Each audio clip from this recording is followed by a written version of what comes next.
Salut la famille, bienvenue sur Ryan Cars et aujourd'hui on va enfin faire l'autopsie d'un K20 Honda et on va voir qu'est-ce qui en fait un moteur d'exception que tout le monde veut swapper dans sa voiture. K20 et K24. Allez, c'est parti.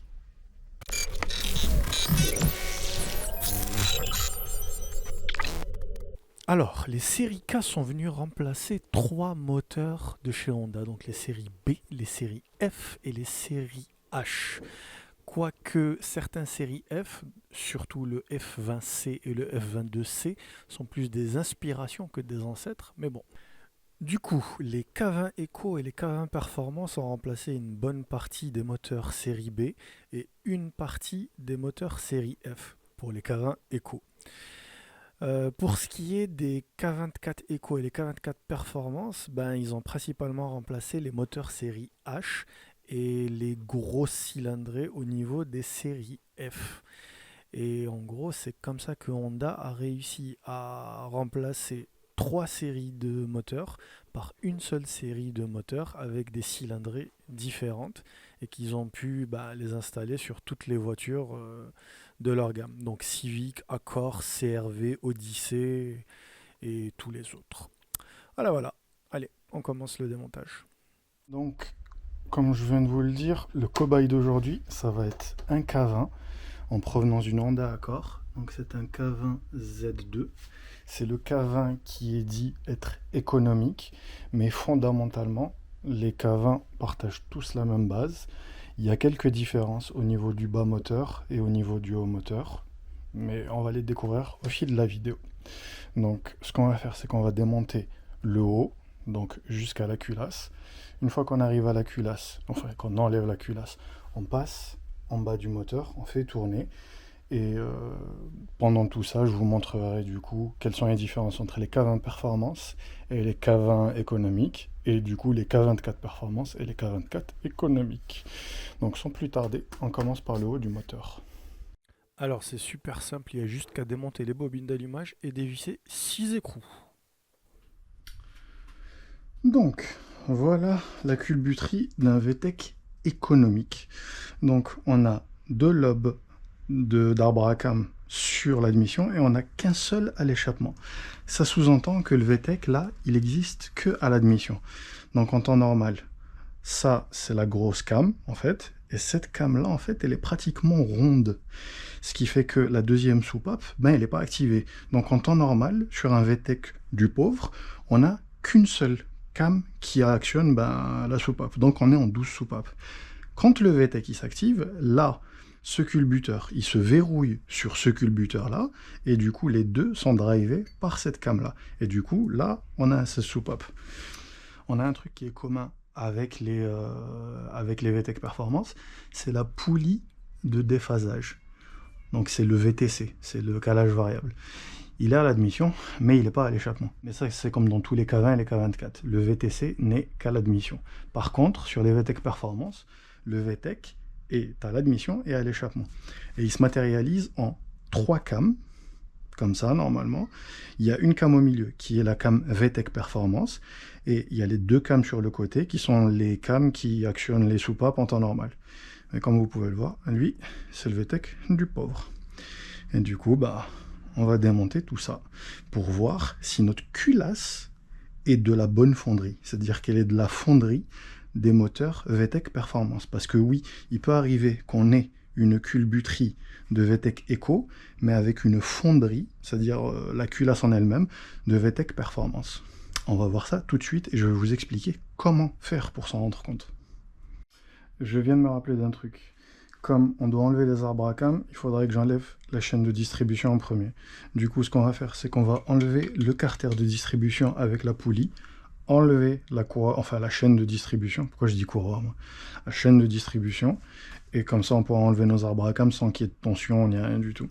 Donc, je vais mettre le moteur au PMH. Il y a des encoches sur la poulie de vilebrequin. Je vous mets ça sur l'écran. Je vais mettre du coup aussi les arbres à cam en position pour éviter qu'il y ait des interférences avec les soupapes, au cas où. Et on démonte tout ça. Allez, c'est parti. Alors, je viens d'enlever l'actuateur du VTC, donc du calage variable. Il est ici, dans cette galerie-là. Et quand on le démonte, c'est toujours pas mal de regarder les filtres là, s'il y a de la limaille ou un truc comme ça, pour voir la santé du moteur. Et là, dans le cas présent, il est vraiment propre. Donc c'est bon signe, ça veut dire qu'on a un bon moteur. Ici, on a un filtre. C'est le filtre du passage d'huile qui alimente le VTC, le module VTC du coup, le module de calage variable, le Vanos, le VVTI. Voilà. Et en gros, voilà, on a un genre de filtre ici. Donc l'huile, elle arrive par là, elle passe par le filtre, elle fait le circuit par derrière, elle ressort par là, elle rentre ici, elle passe du coup par le solénoïde du calage variable qui est là, donc du VTC, et lui décide s'il envoie du fluide d'un côté ou de l'autre pour mettre de l'avance ou du retard sur l'arbre à cam. Et voilà comment ça marche. Allez, on continue. Alors prenez bien la précaution de dévisser le boulon de la poulie de vilebrequin parce qu'il est hyper bien serré. Et prenez votre mal en patience parce que vous avez une palanquée de boulons de 6, donc clé 10 pour le carter de distribution. Donc voilà. Alors, je viens d'enlever le cache de la distribution et ce moteur est hyper propre. Franchement, le mec qui me l'a vendu, il se reconnaîtra. T'as fait un excellent boulot en entretenant ce moteur. Il est vraiment hyper propre. Là, ce qu'on peut voir, c'est le capteur de vilebrequin. Il est ici. C'est un 3 pins, c'est un 3 fiches, donc c'est un capteur à effet HAL. Et franchement, le moteur est hyper propre. Franchement, respect. Du coup, là, on a la vue sur notre distribution. Comme vous pouvez le voir, c'est une distribution qui est hyper simple. On a juste deux tondeurs avec deux patins pour faire la tension et un tondeur. Là, on a un mécanisme qui permet de réinitialiser le tondeur. Donc c'est une petite pige, il faut la tourner dans ce sens-là. On met une autre pige dans le trou qu'on a ici et le trou qui est ici, et ça nous permet de remettre le tondeur à zéro et pouvoir le réutiliser du coup. On a un petit tondeur au-dessus ici aussi qui permet d'éviter à la courroie d'osciller dans les hauts régimes. Là, on a notre roue dentée qui permet de cadencer justement le moteur et qui est lu par le capteur d'allumage. C'est une 12+1, c'est ça le trigger pattern pour ceux qui veulent mettre des calculateurs standalone. Et ici, on a notre pompe à huile, donc c'est une deuxième chaîne qui l'entraîne, pompe à huile, et les arbres d'équilibrage sont à l'intérieur. Donc comme vous pouvez le voir, c'est un design qui est vraiment simple, qui est simple et efficace, contrairement à certains trucs qu'on peut trouver sur les allemandes comme les Volkswagen, où on a un arbre d'équilibrage ici, un arbre d'équilibrage par là, une chaîne qui vient là, une chaîne qui vient là, une chaîne qui descend pour la pompe à huile. Là, on a vraiment un design qui est très simple et du coup, qui est très solide. Donc, on va démonter du coup les équipements de la distribution et on pourra revenir vers le haut du moteur et continuer notre travail. Allez, c'est parti. Alors comme sur le carter de distribution, les guides de chaîne sont tenus par des boulons de 6, donc clé de 10 encore une fois. J'ai pu constater leur état, ils sont pas du tout usés, donc soit le moteur a eu une distribution de fait il n'y a pas longtemps, soit que la tension de la chaîne était bonne, donc ça c'est pas usé. Ça nous change des BMW et des Volkswagen. Et j'ai aussi desserré les arbres à cam, histoire de pas les casser d'un coup. Alors, comme vous venez de le voir dans le timelapse, on dévisse de l'extérieur jusqu'à l'intérieur par genre un demi-tour ou un tour maximum pour éviter qu'il y ait trop de contraintes sur les arbres à cam et qu'ils se tordent en fait et qu'ils se cassent parce que les arbres à cam c'est de la fonte grise et ça casse comme du cristal. Du coup, là, voilà, nos boulons ils sont dévissés, on est bien.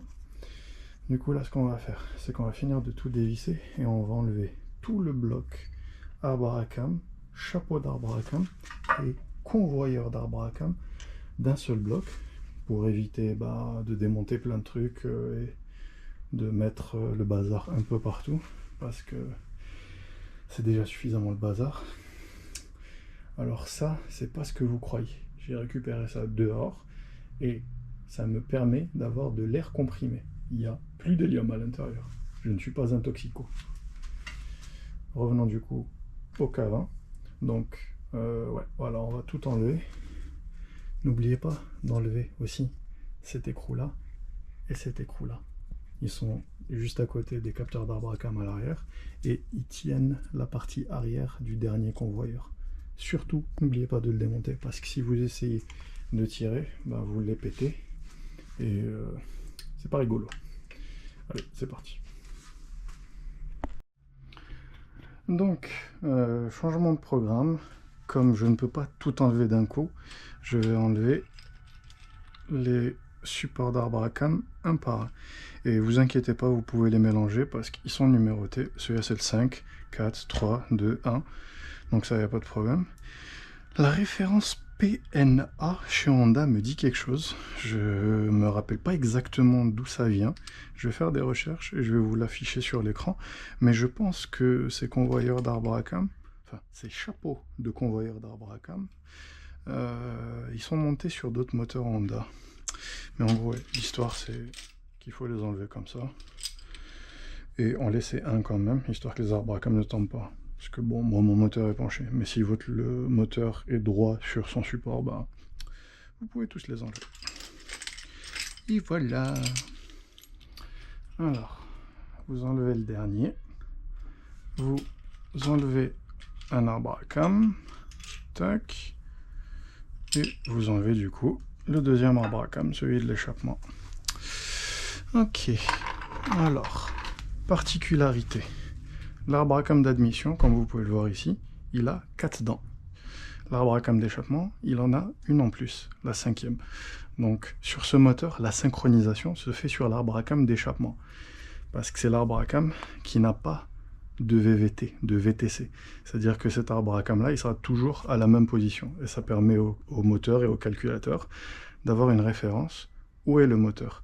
Et lui, c'est le VTC, et il peut se balader dans tous les sens. Voilà, on continue.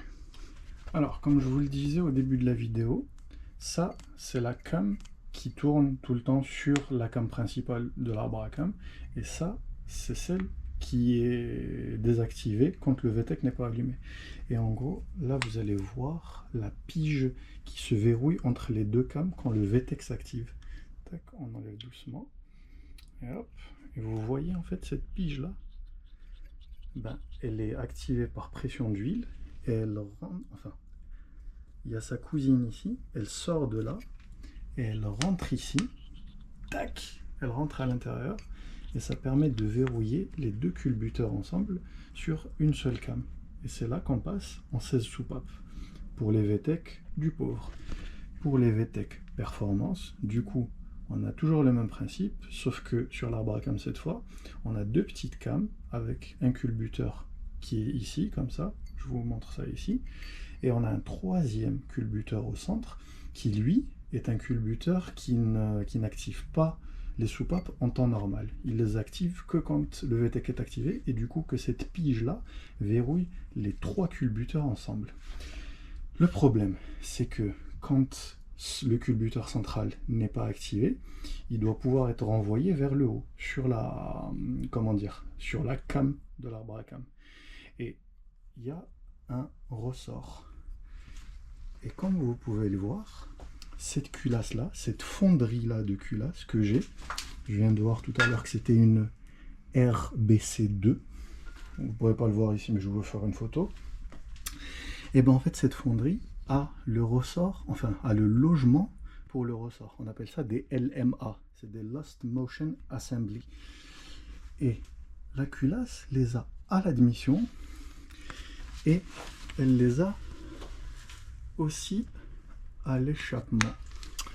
Ça sous-entend que Honda, dans leur philosophie d'économie d'échelle, ils ont monté des fonderies de culasse performance, parce que oui, si vous avez ça sur votre culasse, c'est que votre fonderie de culasse est une culasse performance avec une culbuterie de moteur économique. Ça sous-entend que si je trouve une culbuterie plus les arbres à cam du moteur performance, donc ceux de la Civic Type R ou ceux des Acura aux États-Unis pour les K24, ben, techniquement je peux transformer le haut moteur de ce VTEC économique en VTEC performance.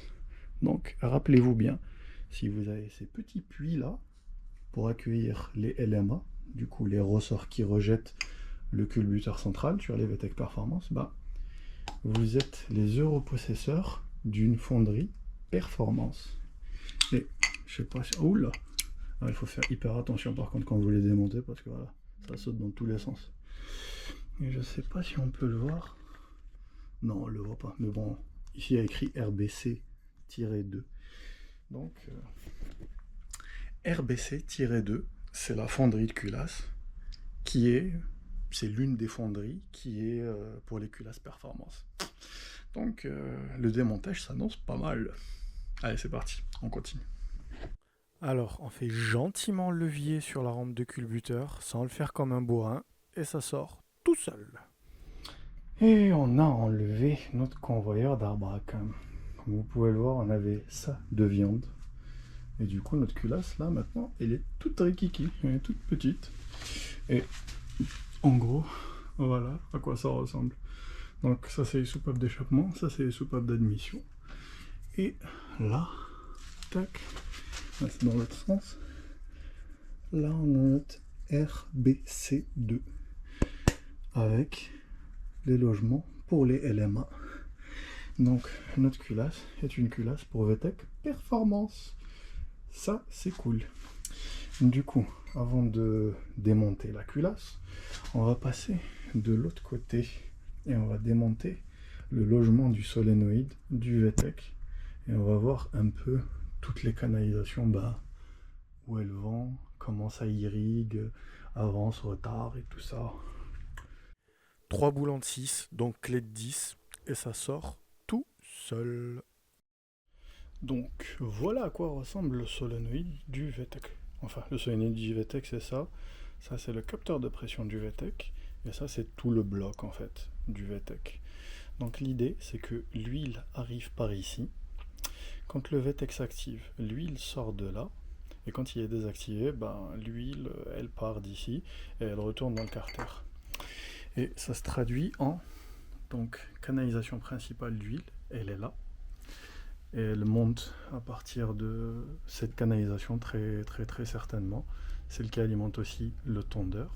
Donc ici, ça monte tout en haut, ça vient ici, ça crache du coup de l'huile au niveau du solénoïde du VTEC. Quand lui s'active, le passage s'ouvre, du coup il y a de l'huile qui sort.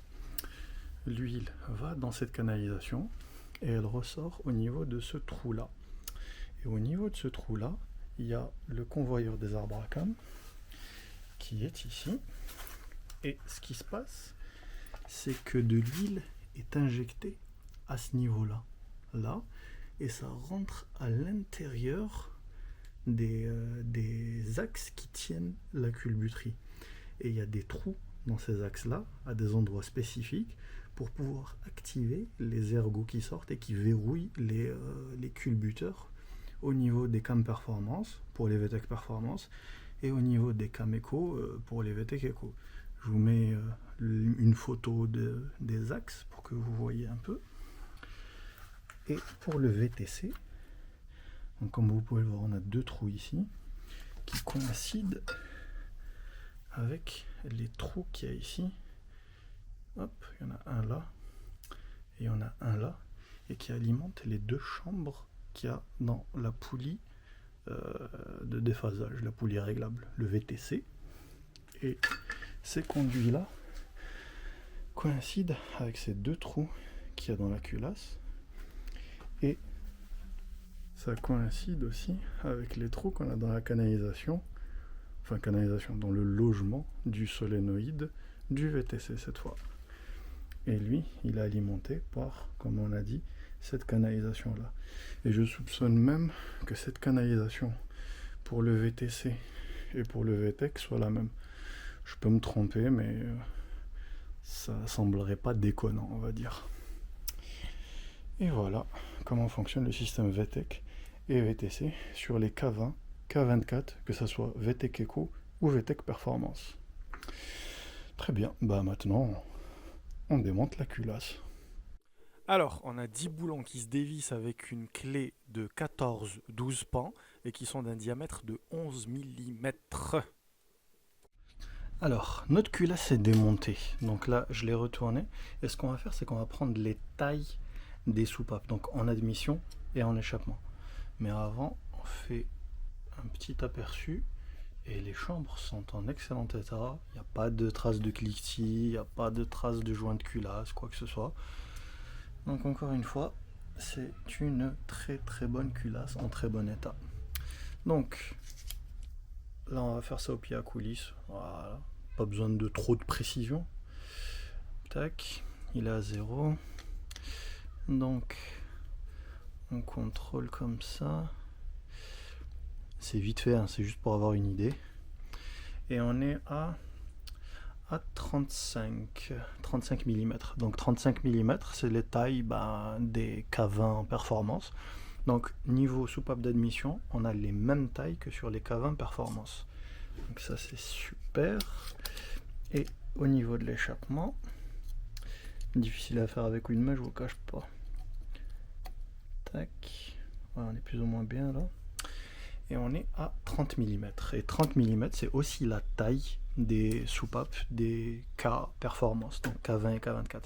Donc là, on est sûr qu'on a une culasse de K performance, que ce soit les soupapes, les conduits ou les soupapes. Je viens de le dire. Enfin bref, vous avez compris, c'est une culasse performance. Et là, on va vers le moteur. Et on a cette forme un peu bizarre des pistons. Il y a un genre de chambre de précombustion, un peu comme les diesels, qui doit augmenter un peu le rapport volumétrique, mais vraiment un tout petit peu, parce que les K Performance, eux, ils ont des pistons avec un dôme ici. On le voit bien, ça permet d'augmenter la compression. Donc ouais. Alors, on va contrôler l'alésage. C'est vraiment juste pour confirmer, hein, parce que normalement les K20 sont des moteurs qui sont carrés, donc 86. Et là, voilà, on est à 85,5, mais bon, c'est juste que mon pied à coulisse n'est pas forcément précis, ou ma mesure du moins n'est pas forcément précise. Ouais, voilà. Quand je le fais un peu plus correctement, j'ai 85-81.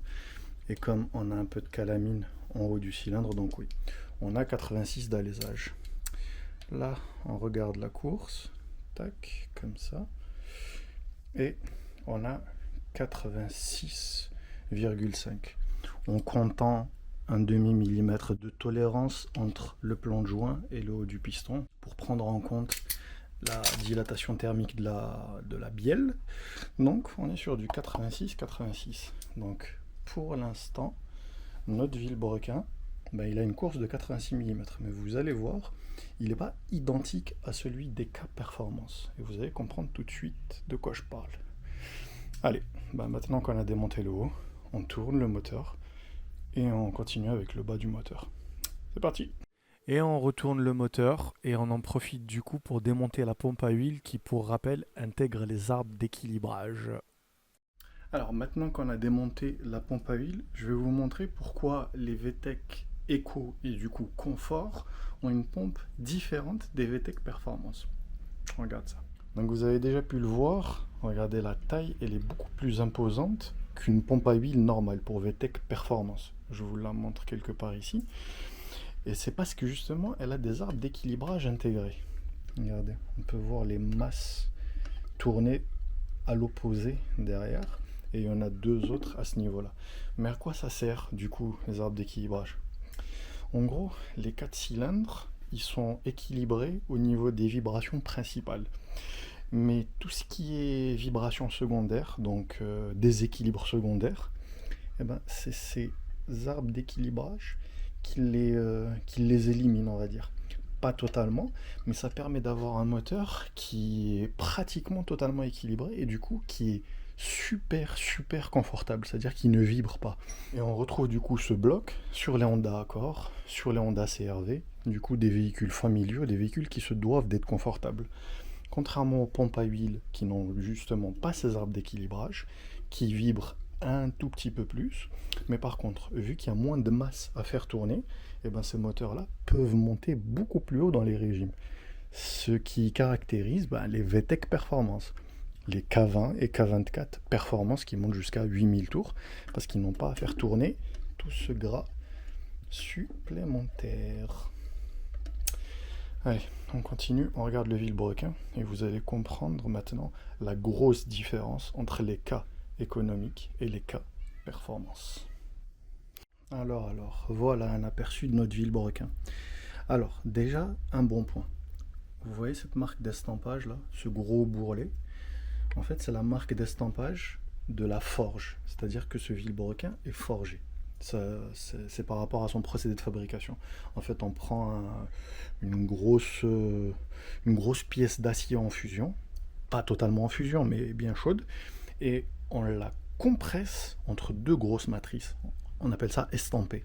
Et du coup, ça permet de compacter la matière et du coup de créer des pièces très solides. Mais bon, les vilebrequins Honda, en général, ils sont tous forgés. Et là, on voit du bleu ici, c'est-à-dire qu'il y a un traitement thermique supplémentaire, un peu comme sur les BM. Je pense qu'il doit être nitruré à certains endroits. Donc ça, c'est un bon point. Par contre, comme vous pouvez le voir, on a un contrepoids là, un contrepoids là, on a un autre contrepoids tout en bas ici, et il doit en avoir un du côté du volant moteur. Par contre, on n'a pas de contrepoids secondaires qui sont ici, qu'on retrouve justement sur les VTEC Performance. Et ce truc-là, en fait, il a été fait très certainement parce que c'est des moteurs qui n'étaient pas censés monter haut dans les tours, donc il n'y avait pas besoin, encore une fois, de mettre trop de contrepoids pour équilibrer le moteur à haut régime. C'est des moteurs qui montent au maximum à 7000, donc c'était pas totalement nécessaire, on va dire. Donc ça, mauvais point pour faire un montage performance sur ces bas moteurs là. Mais bon, avec des bonnes bielles et des bons pistons, je pense qu'on peut atteindre des puissances raisonnables en suralimenté. Mais n'espérez pas atteindre les régimes que le VTEC Performance atteint. Donc ça, mauvais point. Il y a un autre truc aussi. Ah, si j'arrive à le tourner. Voilà. Regardez, ici, vous avez des genres de plaques en aluminium où il devait y avoir des trous, mais où on n'a pas de trous. Et bien en fait, ça, c'est le logement où il doit y avoir les pissettes sous les pistons. Et encore une fois, la même logique que pour le VTEC Performance, ce moteur-là étant un VTEC économique, il était destiné à ne pas avoir trop de contraintes. Et du coup, Honda n'a pas jugé utile de mettre les pissettes, ou du moins les percer. Mais ça sous-entend que la fonderie du bloc en lui-même, elle aussi, elle est standard. C'est-à-dire qu'avec des compétences en usinage, on peut percer ces logements-là et tomber sur la canalisation d'huile et du coup mettre les pissettes pour le VTEC Performance. Ça fait beaucoup de taf effectivement, mais vu le prix des K20 de nos jours, ça peut être pas mal. Très bien, donc maintenant qu'on a regardé un peu à quoi ressemblait tout ça, on va enlever l'échelle de vilebrequin, donc la galerie de vilebrequin, et on va prendre les côtes des paliers de vilebrequin et des mantons. Et vous allez voir, il y a encore une petite différence à ce niveau-là par rapport au VTEC Performance. Allez, c'est parti. Alors, on commence par les boulons de 8 qui sont à l'extérieur, qui se dévissent avec une clé de 12. Et après, on dévisse les 10 boulons qui tiennent les chapeaux de vilebrequin et qui se dévissent avec une clé de 14 et qui sont des boulons de 10. Alors, avant que j'oublie, comme vous pouvez le voir ici au niveau de l'embase de la pompe à huile et du coup des arbres d'équilibrage, donc elle se boulonne là, là, là et là. Mais vous voyez ici un genre de restricteur. Ben ici, il y a une canalisation d'huile qui permet de lubrifier l'arrière des arbres d'équilibrage. Donc cette partie-là des arbres d'équilibrage. Et quand on passe sur une pompe à huile performance, il est impératif de bloquer cette canalisation parce que sinon on a de l'huile qui pisse de ce côté-là et on a des pertes de pression et tout ça, bye bye. Bon, on pète les coussinets en fait parce qu'il n'y a pas assez de pression. Donc ouais, ici on bouche, on filtre, on met un boulon, on met un truc, peu importe, mais on bouche. Alors, on arrive à ce qu'on voulait vérifier du coup, le bas du moteur et la galerie de Villebrequin. Alors il y a un truc à remarquer sur la galerie de Villebrequin, c'est que elle est en aluminium, mais à la base il y a des inserts en acier qui composent les paliers de Villebrequin. C'est-à-dire que le Villebrequin, lui, il repose sur ses coussinets, qui sont en très bon état au passage. Ces coussinets reposent sur de l'acier, donc ils ne se materont pas facilement, contrairement à l'aluminium. Et cette pièce en acier, en fait, elle a une large empreinte sur la galerie de Villebrequin qui, elle, est en aluminium. Donc ça allie rigidité du palier et rigidité du bloc. Et ça permet d'atteindre des puissances très très très importantes parce que le bloc en fait ne se déforme pas, contrairement aux blocs plus anciens qui ont des chapeaux de Villebrequin individuels, ce qui fait qu'ils peuvent bouger l'un indépendamment de l'autre. Alors, on va prendre les mesures maintenant. Donc on va commencer par le palier de Villebrequin. Tac. Alors, on mesure correctement. Et on est à 55, 14. Bon, c'est ma mesure qui est mauvaise. Mais en gros, les paliers de Villebrequin, eux, c'est du 55 mm.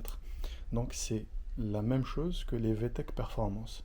Ça sous-entend que le bloc, donc la fonderie du bloc et la galerie de Villebrequin, elles sont interchangeables avec les VTEC Performance. C'est-à-dire que si vous avez un plantage sur votre bloc de VTEC Performance, vous pouvez piocher dans les VTEC Eco, ou en tout cas le Z2, le A3, le A6 aussi, donc en K20. Pour les K24, je suis pas sûr, mais ça serait pas déconnant que ça soit la même logique. Donc le bloc, il est entièrement standard, à l'exception bien sûr des pissettes d'huile qui elles ne seront pas percées sur les blocs pour VTEC économique. On regarde maintenant les paliers de bielle, enfin du moins les mantons, pour être correct. Et là par contre, on est sur du... Tac. Voilà. On est sur un truc genre 45 mm. Et 45 mm, ça par contre, c'est pas la même chose que les VTEC Performance. Parce que les VTEC Performance, eux, enfin les K20 VTEC Performance, eux utilisent les mêmes cotes que les H, les séries H Honda, les gros paliers. Donc 55 en palier de Villebrequin et 48 en maneton de bielle. Alors que celui-là, il utilise la même taille de maneton que les séries D et les séries B, c'est-à-dire 45 mm. Quand je dis série D, c'est les D16, parce que D15, 14 et tout ça, c'est plus petit. Mais du coup, B16, B18, B20, ça utilise du 45 aussi. Du coup, il y a potentiellement une interchangeabilité des bielles à ce niveau-là, mais il faut regarder aussi l'axe de piston, si c'est le même. Donc, ça c'est fait. Et maintenant, on va regarder la bielle. Tac. Et regardez-moi cette bielle toute mignonne. Elle est fine. Franchement, elle est fine. Il y a des montages aux États-Unis avec bielle d'origine, bloc d'origine, enfin full stock, où ils sont arrivés à 400 chevaux avec un montage full stock en VTEC Eco. Avec des bielles comme ça, franchement c'est respectable. Pour vous donner une idée, un 4 cylindres BMW, ça a des bielles comme ça. Ça, c'est une bielle de M44. Donc c'est le 1,8 litre double arbre à cam de chez BMW. Et vous pouvez voir la différence. elle est énorme. On a l'impression de voir une bielle forgée et une bielle d'origine. Donc c'est pour vous dire à quel point il y a une différence. Celle-là, elle sera potentiellement interchangeable parce qu'au niveau de la bielle à ce niveau-là, j'ai 45 mm aussi. Par contre, au niveau de la largeur, j'ai 2 mm de plus que la bielle du K20. Donc c'est pas bon. L'axe, c'est tous les deux du 22 mm. Il va rester la hauteur de la bielle que je devrais vérifier. Mais il y a peut-être un truc à faire à ce niveau-là. Du coup, voilà. Donc vous avez la bielle, 55 mm en palier, 45 mm en menton. Et tout un tas de pièces que je vais devoir arranger, nettoyer, modifier et remonter. J'espère donc que ce démontage, autopsie, analyse d'un K20 économique vous aura plu. J'espère que ça vous a apporté quelques informations. Si vous avez des questions, laissez-les en commentaire parce qu'il y a pas mal de pièces interchangeables entre les VTEC Eco et les VTEC Performance en K20 et en K24. Il y a pas mal de modifications aussi à faire. Je vais en faire sur la pompe à huile parce que j'ai pas envie d'installer une pompe à huile performance. Je vais garder la pompe à huile d'origine, mais je vais supprimer les arbres d'équilibrage. Je vais vous montrer comment je vais faire dans les prochaines vidéos. Et je vais aussi essayer d'adapter les bielles de BMW sur le bloc Honda. Je sais, sacrilège, crime de lèse-majesté, blablabla, blablabla. Mais si ça me permet de faire un bloc qui puisse résister à 500 chevaux avec des pièces totalement d'origine, moi, ça me va. Oui, le chiffre est dit. 500 chevaux, c'est l'objectif. Voilà, voilà. Sur ce, encore une fois, j'espère que la vidéo vous aura plu. Si vous avez quoi que ce soit comme question, laissez-les en commentaire et restez connectés pour la suite. Allez, salut. Petit bonus de fin de vidéo. Là, on voit l'état des cylindres. Et comme vous pouvez le voir, on voit encore le glaçage, on voit encore le crosshatch à 60 degrés des Honda. Là, on a des petites traces à ce niveau-là, mais c'est des traces de, comment dire, c'est des traces de rouille. Ça se sent pas au doigt, mais ouais, ça a l'air très très prometteur. On contrôlera ça en temps et en heure avec le micromètre, comme on avait fait pour le bloc du prélude. Mais franchement, c'est un bloc qui est prometteur. Voilà.